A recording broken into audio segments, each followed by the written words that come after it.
येणवलीत एकाच दिवशी 1000 वृक्षांचे रोपण. जगद्गुरू नरेंद्राचार्यजींच्या प्रेरणेने पर्यावरण संवर्धनाला बळ.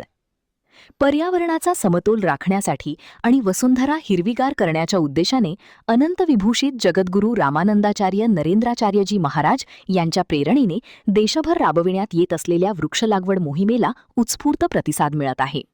5 जुलै ते 19 जुलै या कालावधीत सुरू असलेल्या या देशव्यापी मोहिमेअंतर्गत रत्नागिरी जिल्ह्यातील खेड तालुक्यातील येणवली गावात आज एकाच दिवशी तब्बल 1000 वृक्षांची लागवड करण्यात आली. ग्रामस्थ आणि रामानंद संप्रदायाच्या संयुक्त विद्यमाने आयोजित करण्यात आलेल्या या उपक्रमात मोठ्या संख्येने नागरिकांनी सहभाग नोंदवला. या भव्य वृक्षलागवड कार्यक्रमाला खेडचे माजी नगराध्यक्ष तथा भाजप नेते वैभव खेडेकर आणि खेड पंचायत समितीच्या सभापती अफिया पालेकर यांनी विशेष उपस्थिती लावून स्वतः वृक्षारोपण केले. यावेळी बोलताना वैभव खेडेकर यांनी जगद्गुरू नरेंद्राचार्यजी महाराजांच्या संकल्पनेतून सुरू असलेल्या पर्यावरण संवर्धनाच्या या देशव्यापी अभियानात खेड तालुक्याने घेतलेला पुढाकार अत्यंत कौतुकास्पद असल्याचे सांगितले. तसेच या उपक्रमात सहभागी झालेल्या ग्रामस्थ आणि आयोजकांचे अभिनंदन करत भावी वाटचालीस शुभेच्छा दिल्या. यावेळी ऐनवली ग्रामपंचायतीच्या ग्रामविकास अधिकारी अश्विनी जुमडे यांनीही या सेवाभावी उपक्रमाचे स्वागत करत रामानंद संप्रदायाच्या पर्यावरण संवर्धनाच्या कार्यात ग्रामपंचायतीकडूनही सहकार्य आणि सहभाग राहील अशी ग्वाही दिली. पर्यावरण संरक्षणाचा संदेश देणारा हा उपक्रम परिसरात विशेष चर्चेचा विषय ठरला. महान कार्य न्यूजसाठी विनोद चव्हाण, गुहागर.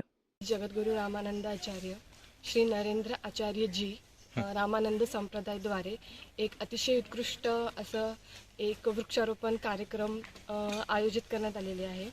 खरं तर पर्यावरणीय आणि पर्यावरणपूरक हा उपक्रम आहे.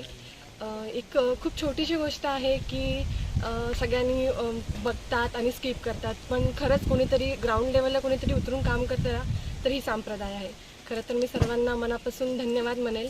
फक्त हीच कॅम्प नाही, त्यांनी ब्लड डोनेट, ऑर्गन डोनेट आणि अशा कितीतरी असे उपक्रम आहेत जे आपल्याला नकळत ते चालवत आहेत. असे व्यक्ती आणि असे संप्रदाय खरंच खूप कमी आहेत. मी माझ्याच्याने होईल तेवढी मी मदत या संप्रदायांना करायचा प्रयत्न करेल आणि असंच सेवा पुढेही सेवा चालू ठेवावी हीच इच्छा आहे. आणि एवढं मला बोलायची संधी दिली याबद्दल खरंच मनापासून धन्यवाद. थँक्यू.